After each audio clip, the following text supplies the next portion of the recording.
comisario, voy a aprovechar de que ya usted está aquí con nosotros. Ya yo hice su presentación en síntesis curricular y cuando usted quiera puede comenzar a compartir pantalla para dar inicio a la masterclass del día de hoy, comisario. Buenas tardes a todos los participantes.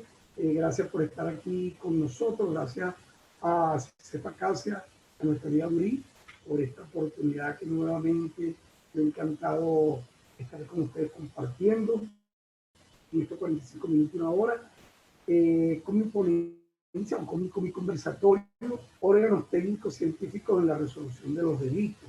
Vamos a pasar un poco por lo que es, sobre todo en Venezuela, cómo se llaman estas investigaciones, cuáles son sus fundamentos, y hacer una comparación con cada uno de los países donde ustedes se encuentran y así, bueno, aprender de todo, porque los saberes se construyen entre todos los participantes que están hoy en esta masterclass.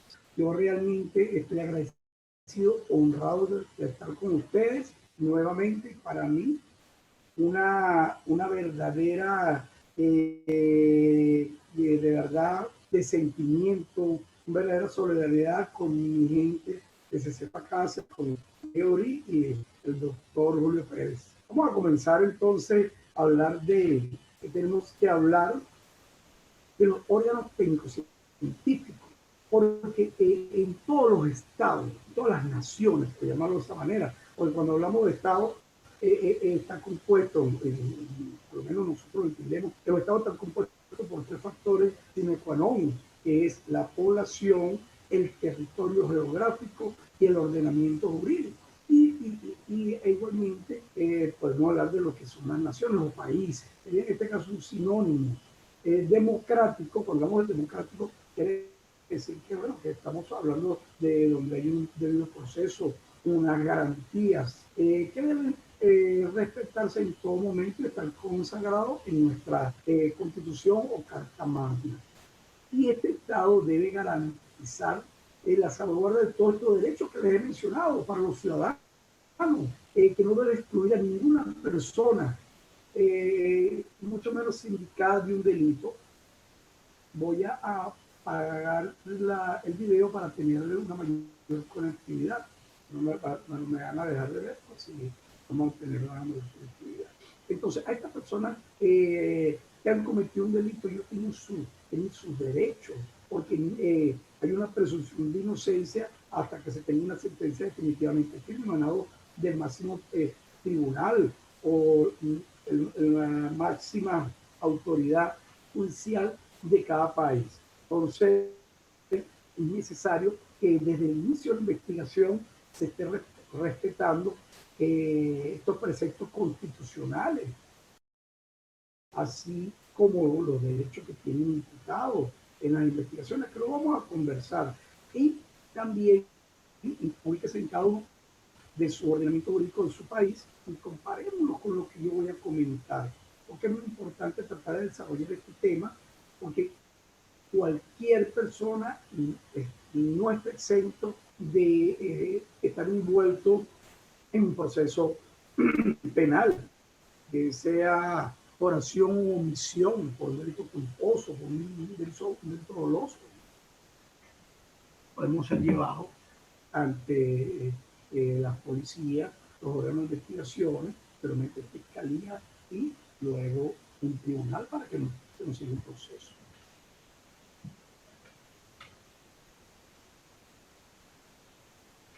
Los órganos de investigación técnico-científica tienen en mi país la facultad, Venezuela, de recibir las denuncias.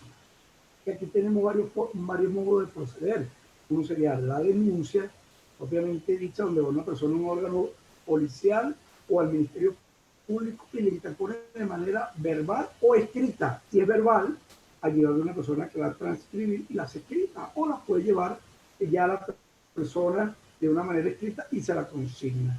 Entonces, la otra es de oficio, es cuando el órgano bien sea de policía o el Ministerio Público tiene conocimiento de la comisión de un hecho punible, perseguible de oficio, está en la obligación de aperturar esa investigación sin que nadie vaya a denunciar. Posteriormente se hacen las diligencias que vamos a ver en el desarrollo de esta masterclass, cómo se van a ir conformando esos elementos de investigación, cuáles son necesarios, tanto de la parte criminalística como la parte de la investigación penal. Claro, como tal. Entonces, el Ministerio Público tiene el deber de, una vez tomada esta denuncia, a la otra parte o la otra manera de aperturar una averiguación es acá por una querella que se dirige a cualquier persona que tenga la calidad de víctima. No puede ser un abogado en representación de la víctima, no puede ser un familiar, tiene que ser la víctima que vaya y elabore un escrito y lo lleve a un tribunal de control. Aquí en Venezuela lo lleva a una oficina distribuidora de expedientes penales y ella lo lleva a un tribunal de control. Y el tribunal de control decide si admite o rechaza esta querella. Y posteriormente, si la admite, se inicia el proceso penal. Y por último, tenemos lo que es el delito flagrante. Una persona que es sorprendida a los pocos momentos de cometerlo o en un lapso de 24 horas mientras se comete, o una persecución de la persona que cometió el delito y la policía está en este momento persiguiéndolo para prenderlo. Entonces, esas son las formas acá en Venezuela brevemente cómo se puede iniciar un proceso penal en Venezuela.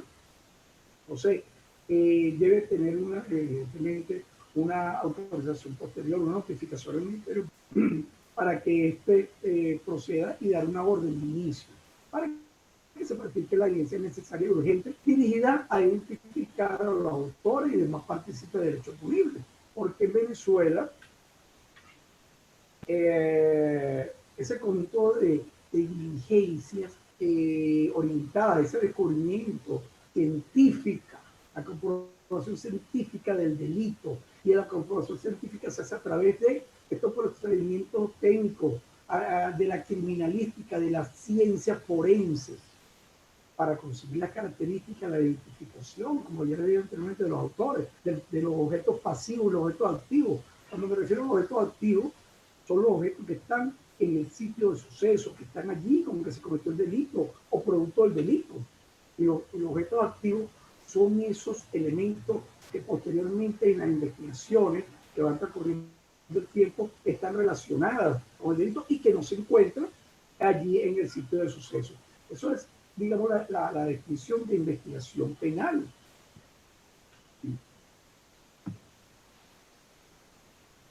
Esta investigación penal, por orden de ley, se debe respetar los principios referentes, como los comenté, a los derechos humanos, debido proceso, con expresa consideración de la presunción de inocencia, derecho a la libertad y respeto a los procedimientos que están establecidos en cada una de nuestras leyes.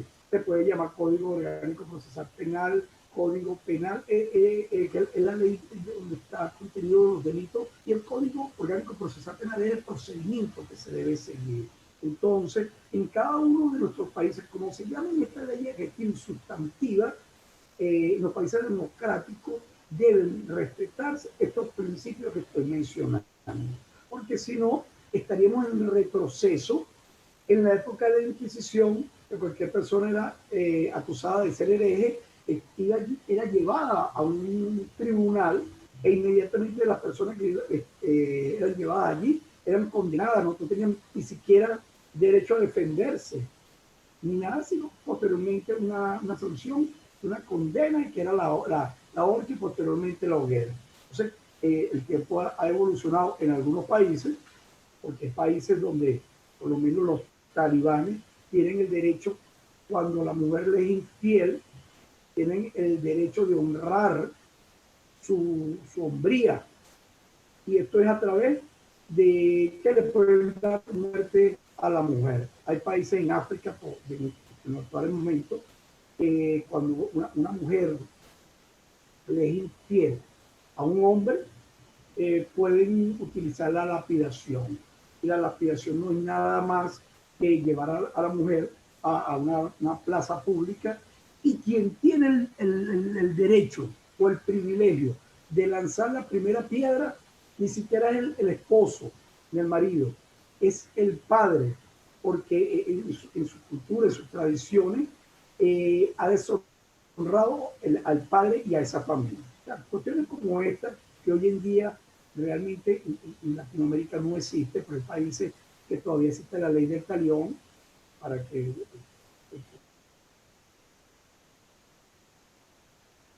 llama ojo por ojo, diente por diente. O sea, hoy en día en los países democráticos que existan instituciones firmes que puedan velar como una fiscalía, como los tribunales, órganos preparados para la investigación penal, defensoría del pueblo y funciones, tienen que estar presentes y vigentes estos principios inalienables en todos los países. Cuando hablamos de los órganos de investigaciones penales, aquí en Venezuela el Código Procesal Penal ordena que ellos actúen bajo la dirección del Ministerio Público en la práctica de las diligencias conducentes a la determinación de los hechos punibles y a identificar a los autores, partícipes y, en algunos casos, las víctimas, porque hay situaciones donde se consigue una osamenta, posteriormente se logra determinar que es de una persona, pero no se ha logrado identificar plenamente. Entonces, en todas estas situaciones intervienen lo que son los órganos de policía de investigación penal. El método de investigación, mientras transcurre y se desarrolla a través, por lo menos, podemos decir que en 4 etapas.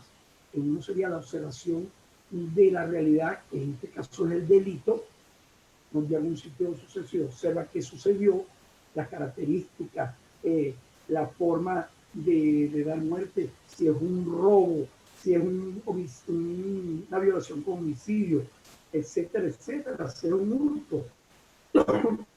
Disculpe. En base a eso, existe un planeamiento del problema a resolver, o sea, existe cómo planificar, resolver ese caso de ese homicidio, de ese robo, de ese hurto, bien sea por la experiencia que tiene el investigador, por el perfil que se puede determinar en ese momento del victimario, y también con todos esos elementos se va a formular una hipótesis y posteriormente demostrar o verificar la hipótesis formulada. Esto a través de la experiencia que nos da a los investigadores penales, en algunos países criminales, el trabajo diario de los delitos. Hay que hablar de la etapa del método científico. En esta primera etapa, la observación de la realidad, la observación del fenómeno del delito. Esto es algo tan importante porque de allí, dependiendo de nuestra experiencia, vamos a poder detectar elementos, situaciones, detalles, elementos de interés criminalístico que nos van a hacer presumir de una manera lógica, concreta, qué sucedió en el sitio de suceso, qué le pasó a esa persona, hoy en día fallecida, el cadáver como tal, cuáles fueron los instrumentos que utilizaron, cuál pudo haber sido el móvil del hecho.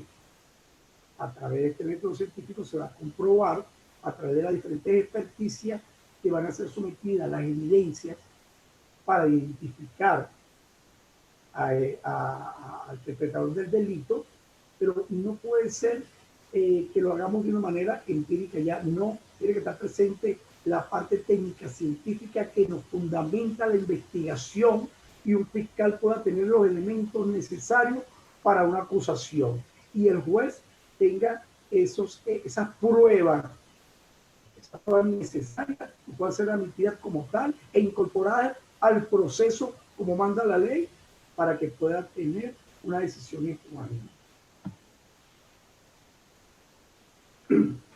La formulación de la hipótesis no es nada más que elaborar esa idea mediante los cuales se puede explicar esos hechos observados, qué sucedió en el delito, las características, la capacidad de predecir hechos no observados, porque no estuvimos allí cuando sucedió el hecho, porque pudimos haberlo evitado o hacemos una presión por flagrancia, pero con nuestra experiencia el sitio de suceso, la interpretación del sitio, de esos elementos, entonces podemos formular hipótesis. Hago mucho énfasis en esto porque hay personas que especulan con elementos que no están presentes, sino porque vio un programa, porque le pareció, pero esto tiene unas características, tiene unas reglas para formular una hipótesis. Claro, esta hipótesis tiene que ser corregida, puede ser rectificada a medida que se va desarrollando la investigación técnico-científica, y debe ser así, porque recuerde que es un hecho, vamos a predecir un hecho que no observamos, que no vimos, y lo vamos a hacer por los elementos presentes en el sitio de suceso. ¿Que debe cambiar para llegar a la verdad, al descubrimiento del delito? Sí, debe suceder de esa manera. Pero tiene que ser formulada sobre la base de los datos acumulados por la ciencia y colectados en el sitio de suceso. La demostración de la hipótesis. Bueno, para la ejecución de esta etapa es necesario haber planificado, haber colectado, procesado y analizado toda la información y evidencia que en el sitio pudimos nosotros conseguir y procesarla en el laboratorio, porque existen dos tipos de criminalística acá en estos órganos técnico-científicos. Existe la criminalística de campo, del cual yo soy criminalista de campo, porque duré 25 años con la experiencia de esta actividad en Venezuela en el Cuerpo de Investigaciones Científicas Penales y Criminalísticas. Hoy en día todavía sigo asesorando y al Ministerio Público soy profesor de esta materia. Entonces, mi experiencia, además que tengo dos títulos universitarios que avalan la parte dogmática, teórica de esta actividad técnico-científica. Entonces, para la demostración de la hipótesis, yo no puedo llegar y elaborarla con ideas o, digamos, conceptos preconcebidos si no he ido al sitio y no he visto y no tengo esos elementos bien claros y que no ha sido inclusive procesado para llegar realmente a comprobar qué sucedió. Porque yo puedo decir que a esta persona le dieron muerte tiene una herida producida por el paso de un proyectil disparada por un arma de fuego calibre 9 milímetros. Pero resulta que al momento de hacer la necropsia de ley o la autopsia, para muchos son sinónimos y para otros autores tienen diferencias. Para mí son sinónimos por los estudios que tengo. Uno que me habla de la parte clínica y otro que me habla de la parte forense, pero al final hay autores que dicen que son sinónimos y yo estoy de acuerdo. Podemos diferenciar, así podemos diferenciar. Pero bueno, cuando se hace la necropsia, resulta que, bueno, no fue un calibre, un arma de fuego disparada por un calibre 9 milímetros, sino fue un .38, pero resulta que las medidas son lo mismo. ¿Qué me van a decir que de repente una pistola, un revólver, las características impresas en ese proyectil? ¿Okay? Entonces, esos son lo que yo les puedo decir que uno puede cambiar en el transcurso, pero la persona fallecida está, el cadáver, está el occiso, está la herida, pero bueno, hay que tratar de corroborar esa hipótesis con la cual yo estoy viendo y estoy tratando de hacer una idea, un bosquejo imaginario de qué sucedió.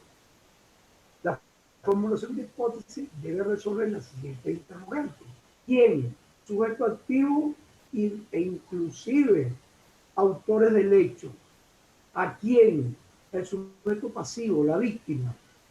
Cuando me refiero al sujeto activo, ¿en quién? El sujeto, el victimario. ¿A quién? El sujeto pasivo, la víctima. ¿Qué verbo? El verbo rector aquí, la naturaleza de la actividad criminal. ¿Cómo? El cómo es el modo operandi, el método en que operaron las personas, qué hicieron para producir ese herida y causar la muerte, cuáles fueron los motivos.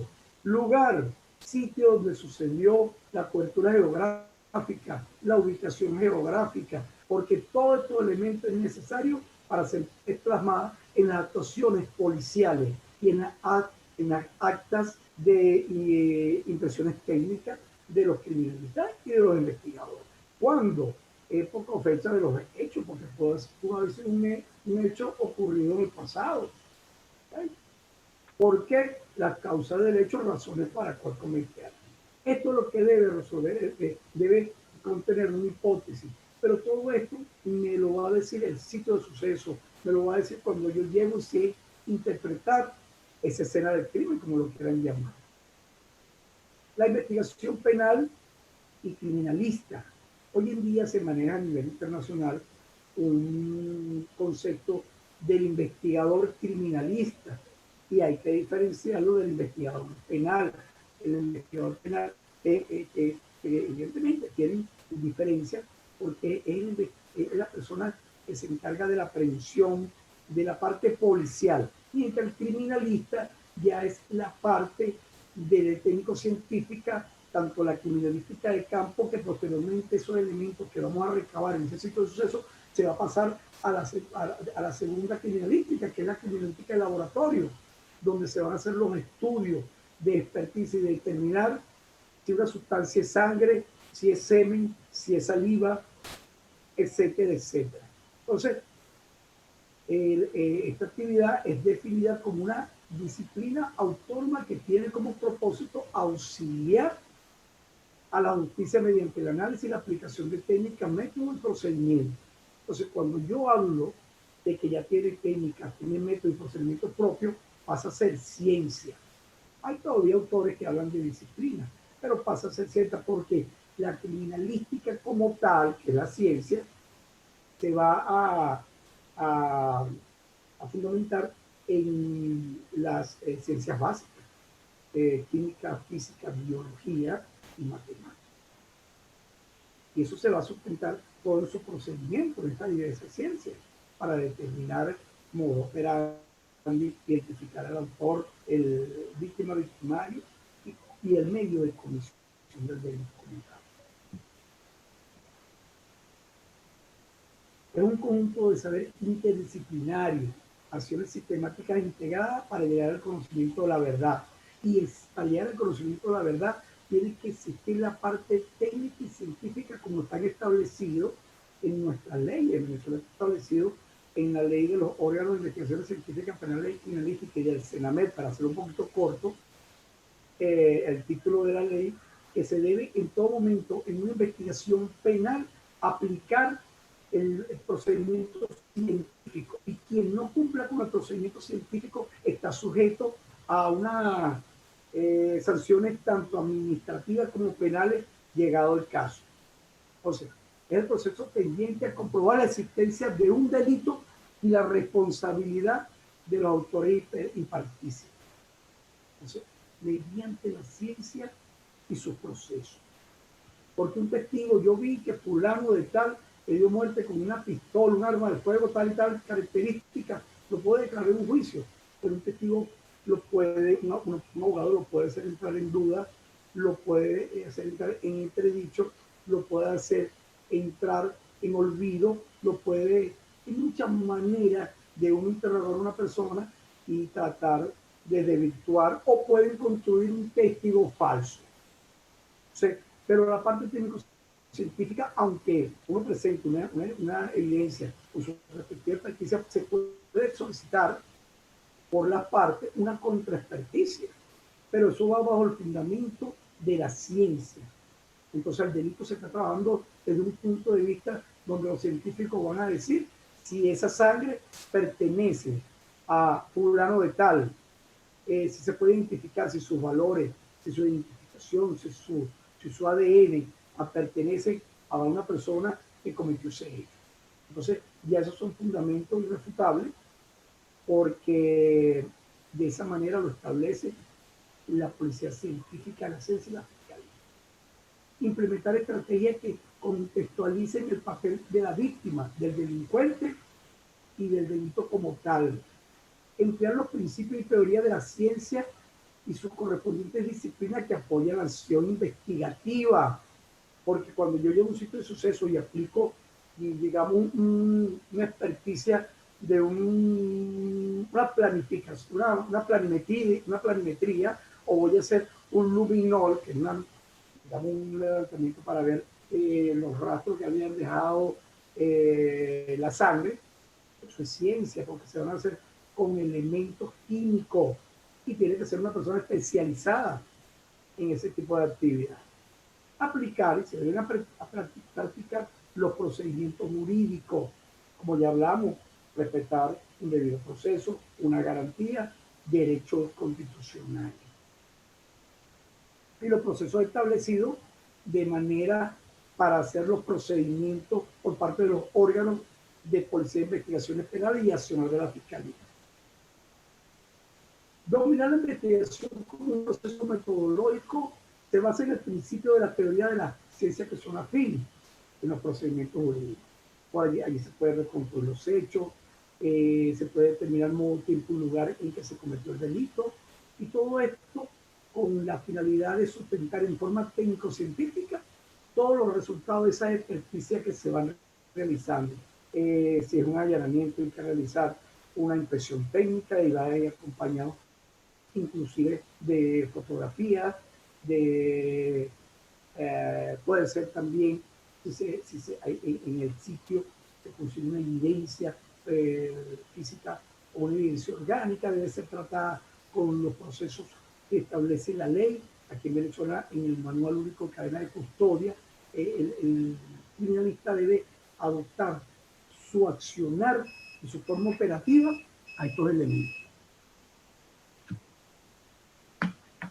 El investigador debe ser observador, sagaz, minucioso, paciente, ordenado, intuitivo, discreto y perseverante. O sea, es una persona que también es liderazgo, tiene una metodología de trabajo, en desplegar a su personal en un sitio de suceso para que hagan su labor investigativa, su labor de búsqueda de una manera ordenada y como se establece en nuestra legislación. Hay que ser paciente, porque muchas veces no se puede llegar a un sitio de suceso con ideas preconcebidas, sino tiene que empezar a investigar, tiene que empezar a pesquisar y ver los elementos que van surgiendo de allí, pero mediante la observación es que él puede conseguir estos elementos y relacionarlos unos con otros. Y si consigue elementos, debe ser discreto y debe perseverar para descubrir el delito y la verdad y llevar a los responsables ante los órganos jurisdiccionales. Principios fundamentales de la investigación penal en la criminalística. Por lo menos el perito que va a realizar una impresión técnica, una búsqueda de elementos, debe poseer conocimiento evidentemente de la criminalística y de si es por lo menos del laboratorio de balística, si es del laboratorio de impresiones técnicas, si es del laboratorio de ADN, etcétera, etcétera, porque hay sus especialidades y tiene que saber en qué ambiente ese perito se va a desarrollar y llamar a la persona que tenga la competencia para poder hacer el levantamiento de esa evidencia como tal, o ese elemento de interés criminalístico que posteriormente se va a convertir en evidencia a través de la experticia cuando resulte relacionado con el delito de un modo directo o indirecto. Entonces podemos hablar de una evidencia. Y cuando el fiscal va a hacer la acusación es que realmente él va a llevar evidencia, no va a llevar indicios, él lleva evidencia. Cuando estamos en el proceso de juicio, de apertura al debate de la prueba, entonces sí ya podemos llamar a esa evidencia prueba. Entonces, más o menos es una masterclass, es más o menos la fase en que en mi país se debería llevar los conceptos de una forma lógica y precisa. Seguimos con estos fundamentos.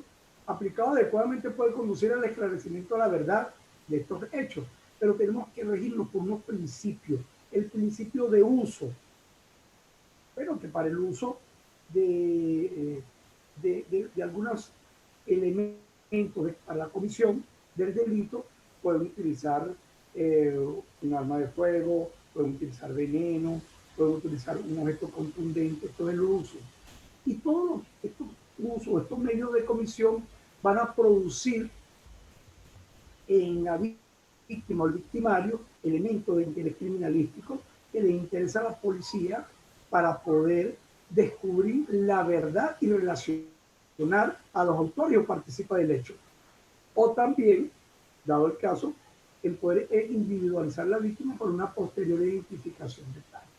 Entonces existe un principio llamado intercambio o transferencia,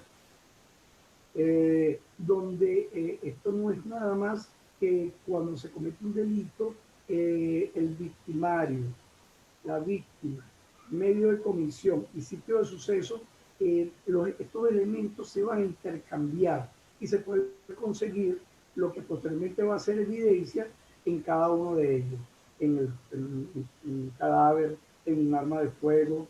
Entonces, esto es el principio de intercambio-transferencia. Es una cosa diferente. El intercambio es cuando ambos, él me transfiere a mí, pero el intercambio es cuando él me transfiere a mí parte de una, digamos, algo biológico, y yo le transfiero a la persona algo biológico. Yo sé intercambio. Transferencia, o sea, aquí las transferencias son mutuas, pero cuando se habla de transferencia, nada más es que el sujeto pasivo solamente le transfiere al sujeto activo y no sucede lo contrario. Entonces ya hablamos solamente de transferencia. Pero cuando es transferencia mutua, tenemos que hablar de intercambio. Correspondencia. Bueno, ese es uno de los principios que podemos hablar de, digamos aquí, de probabilidades. Una huella que yo esté sacando, consiga algunos rastros, consiga algunos puntos característicos, yo vaya al sistema AFI y con esos puntos característicos pueda conseguir la persona a la cual le pertenezca. Entonces, ¿por qué? Porque hay puntos que son propios de esa persona y son correspondientes de él. Entonces yo a través de allí voy a hacer reconstrucción de hechos. Es una recreación de qué sucedió, de un delito que sucedió en el pasado, en el presente, ¿verdad? A través de los órganos jurisdiccionales y está presente para saber qué sucedió, cómo sucedió y las circunstancias del hecho como tal. Por lo general aquí en mi país está presente un tribunal constituido por el juez y el secretario, bien sea el fiscal del Ministerio Público, el órgano de investigación, si es necesario puede estar la víctima y el victimario, testigos y la defensa, o la defensa pública o la defensa privada que tenga la persona que está en ese momento procesada. La certeza, la probabilidad de certeza, es cuando es un principio que yo puedo decir que tengo ADN en el caso de una violación, y posteriormente de una experticia me arroja la formulación del ADN y yo tengo una persona sospechosa y posteriormente es aprendida y se le hace una toma de muestra y resulta que corresponde el ADN encontrado en, digamos, las partes íntimas de una persona violada y a la cual posteriormente se le da muerte, y aquí en Venezuela se le da un femicidio. Podemos relacionarlo de una manera de certeza porque hay algo científico que nos hace no presumir, sino tener la certeza de que esos dos elementos provienen de una misma persona. Entonces, más o menos explicado lo que son estos principios. De ahí trabaja la criminalística y la investigación penal. Estos principios que enuncié anteriormente son los pilares fundamentales que sustentan la estrategia metodológica de la investigación penal y la criminalística, la parte científica, la que sucede a través de las diferentes etapas en las que vamos a mencionar la planificación de la investigación. Entonces, una vez logrado un primer acercamiento al objeto de la investigación, se define la estrategia que vamos a utilizar en la investigación del delito. Determinación de cuáles son los objetivos. Tenemos que identificar a la víctima. Tenemos que ubicar un arma de fuego, un arma contundente. Las unidades de análisis que voy a utilizar de la criminalística para ello. Si es un arma de fuego, evidentemente tendría que relacionarse a la balística, tendría que relacionarse intenciones técnicas, los métodos que vamos a utilizar para trabajar el caso como tal, procedimientos y técnicas según la situación que se nos presenta el caso. Y eso no va allí, entonces, es cuando viene esa formulación de hipótesis. Y luego, determinar los recursos e instrumentos que permiten la colección de la evidencia para la verificación de la hipótesis. Todo esto está concatenado. Todo esto debe ser de una manera técnico-científica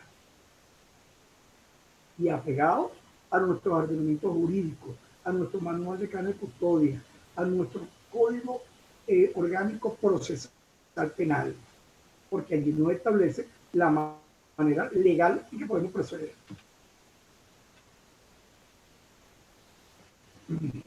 Elaboración del informe pericial. Se resumen toda la investigación y la evidencia colectada en este informe. Debe ser redactado de forma clara y precisa. Por lo generalmente son dos peritos que hacen este tipo de actividad, dando fe de que uno estuvo presente ante la experticia del otro. No será en todos los casos, pero en muchos debe ser así. La interpretación del ilícito estudiando de qué sirve y de apoyo a la toma de decisiones de esos informes. Por eso es que le digo que una vez esos elementos inteligibles identificados, o lo que en otros países le llaman indicios, son procesados, y cuando se tenga ese informe pericial, que podemos llamarlo evidencia, porque ya sabemos que de una manera científica están relacionadas con el delito. Y podemos hablar ahora sí de evidencia física, evidencia orgánica, dependiendo del tipo de evidencia, porque ya tenemos el informe pericial.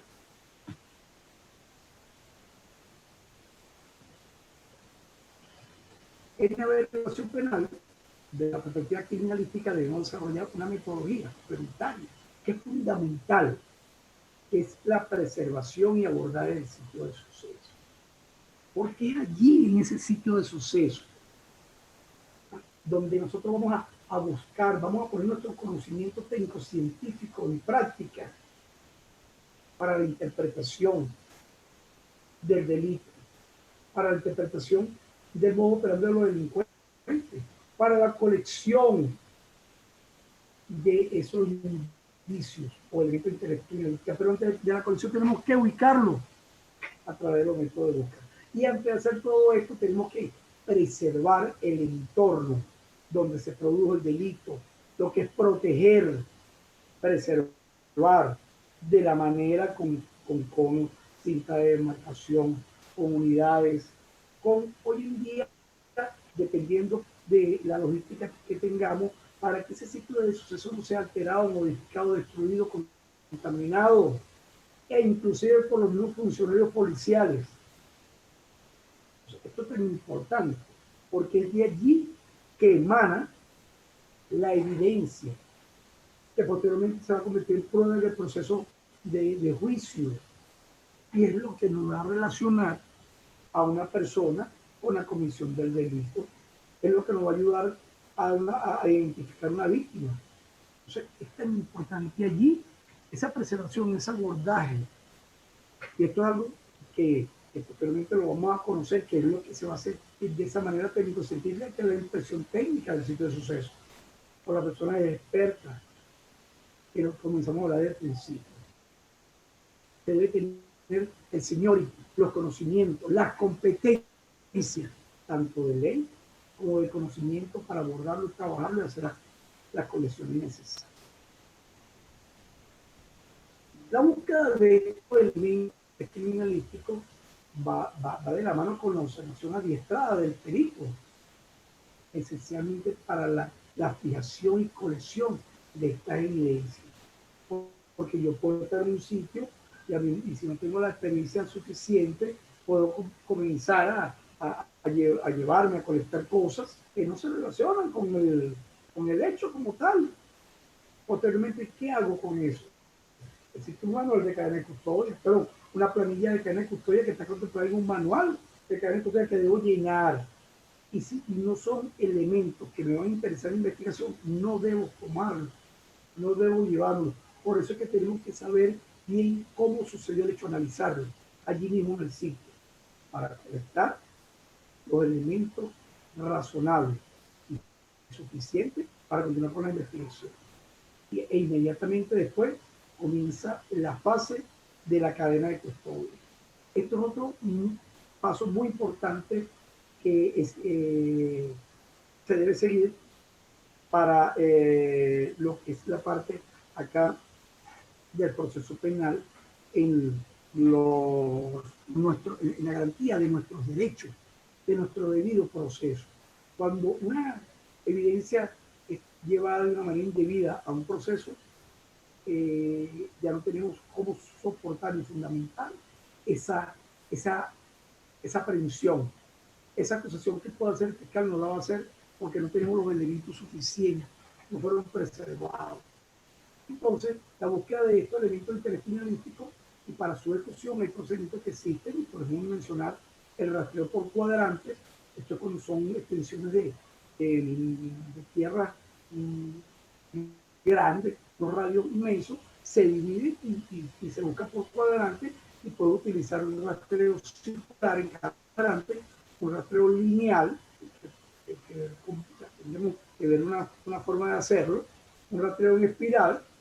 Posteriormente, al momento de hallar un elemento de interés criminalístico que presumimos en una evidencia, y en la expresión técnica debe ser fotografiada y dejada tal vez por la telemetría. Y hoy en día, en nuestra legislación por el manual único de cadena de custodia, permite los videos o filmaciones para ser evacuados como medio de prueba en la investigación penal.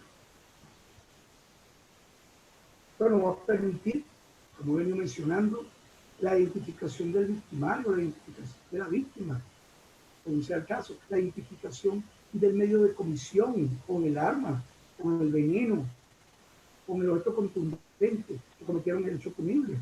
Entonces, esta evidencia colectada, aquí se va a iniciar una fase que es esto de identificar los elementos donde existe el interrogante, sea lo que falta de investigación. Entonces, a través de estas evidencias, las cuales hablan por sí solas, el cadáver nos habla, nos dice qué le sucedió, cuántas heridas tiene, el momento de qué vestimenta tenía, que puede tener allí este principio de intercambio y transferencia, una evidencia del victimario, etcétera, etcétera. Por eso que dice que todas las evidencias nos hablan, igualmente los cadáveres.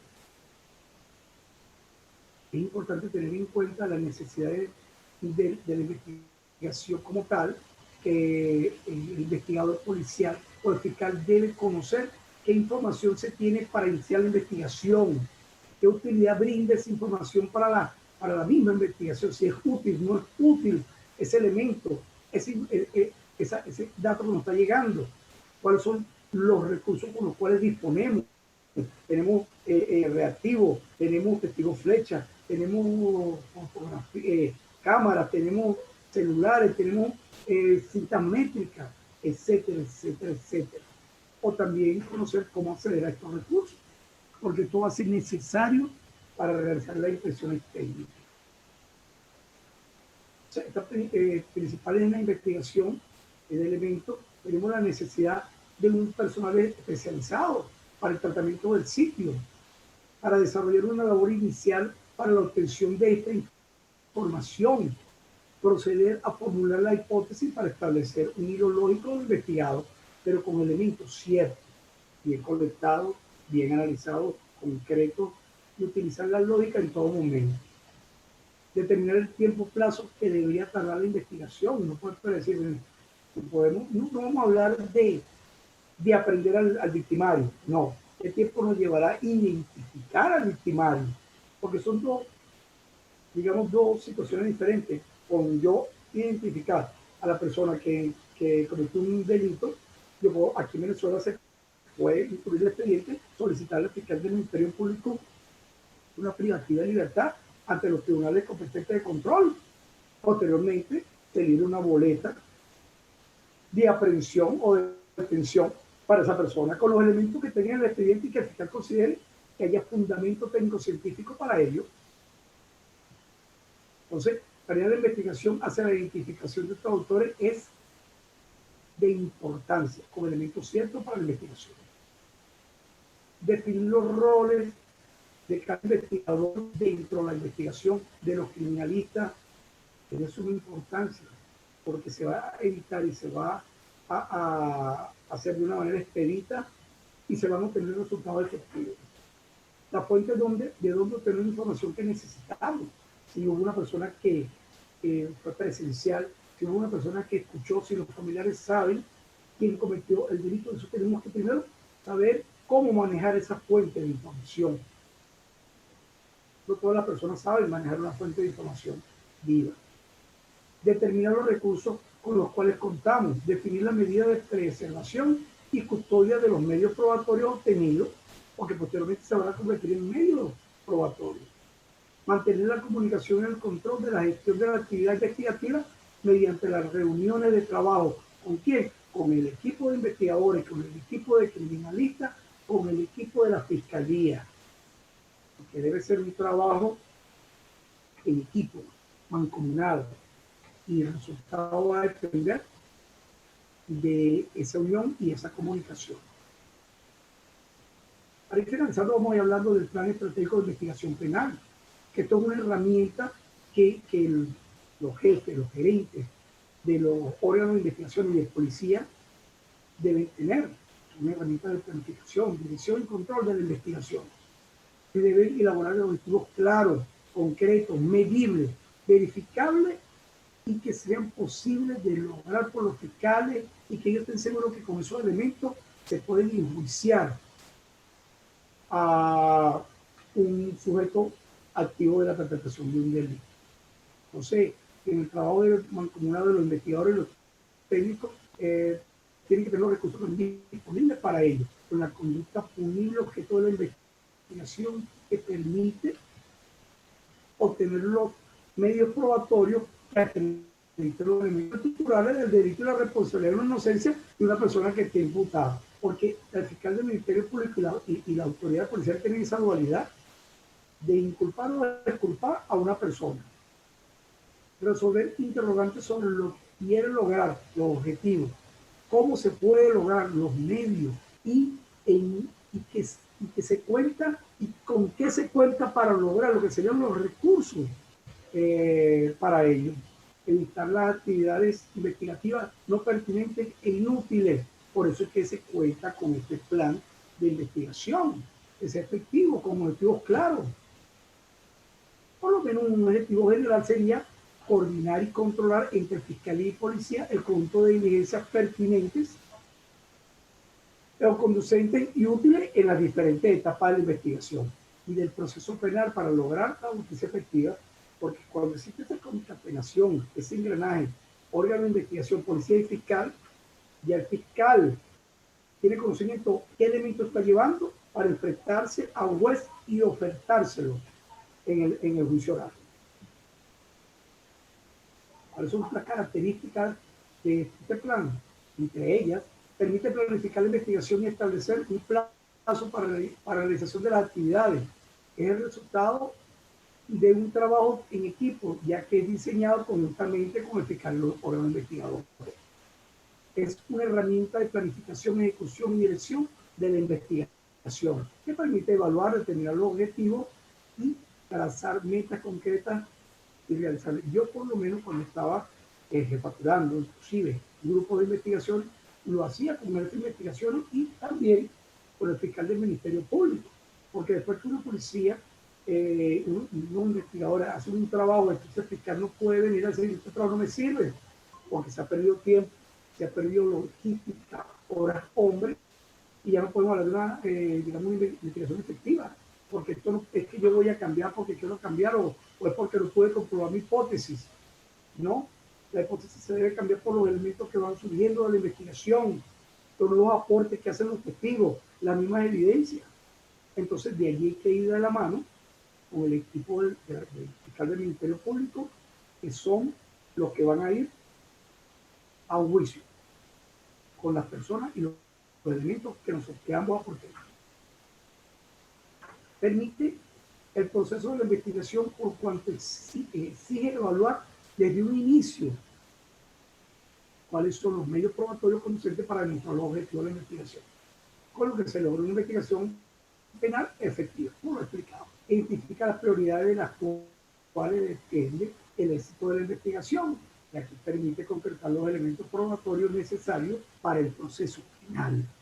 Entonces, los órganos de investigación no pueden estar divorciados en un momento de inicio del fiscal del Ministerio Público. Ellos tienen que tener, digamos, una simbiosis.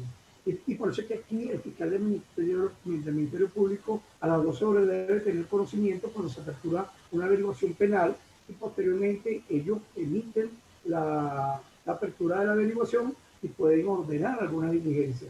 Esto puede ser también una forma en que la Fiscalía como investigadores tengan esa comunicación. Si es un expediente por flagerancia mucho más rápido y efectiva, debe ser esa reunión, ese plan de trabajo, esa forma de comunicarse. ¿Por qué? Porque una flagrancia, la persona está siendo aprendida en el momento, está siendo puesta a la orden de los tribunales en el tema de flagrancia. Entonces, resulta que ese proceso se tiene que hacer de una manera expedita. Evidentemente, las experticias que puedan surgir del hecho no van a estar en ese momento. Entonces, priva a la persona de libertad y se da un lapso de investigación tanto a la Fiscalía, y la investigación lo van a hacer los órganos de investigaciones penales ordenados por el fiscal del Ministerio Público. Y es así como se va a lograr un proceso penal eficiente que posteriormente se logre en una condenatoria, si es el caso. Si es el caso. Porque de otra manera no se puede llegar y van a empezar o durante la investigación se violan debido proceso, garantías constitucionales y derechos humanos. Entonces, para eso y para ello está el fiscal del Ministerio Público, están los funcionarios que deben estar bien preparados para la investigación, están los abogados defensores, los abogados que también se querellan con el fiscal del Ministerio Público deben tener conocimiento de estos elementos técnicos científicos, cómo saber leer una experticia, cuáles son los elementos o evidencias que están relacionando a su defendido con el hecho. Fueron colectados de una manera legal, fueron incorporados al proceso como establece la normativa. Si usted decidió ser el representante legal de una persona que está siendo imputada o procesada por X delito, debe hacer la acción y tener la moral como abogado de tener estos conocimientos. Y para eso también existen consultores técnicos para eso, para que te puedan asesorar en un momento determinado en cuanto a diferentes tipos de experticias que se relacionan con los casos que estamos trabajando. Bueno, para estar dentro de la obra que nuestro amigo Durí y nuestros amigos de César Calcia, como siempre se han caracterizado por ser efectivos y ser cumplidores, yo me quiero despedir en este momento con este pensamiento, esta reflexión de uno de los más grandes líderes para mí de la época actual, ya fallecido, que dice así: se dice que nadie conoce una nación de verdad hasta que ha estado dentro de sus cárceles. Nelson Mandela. Por su atención, muchas gracias.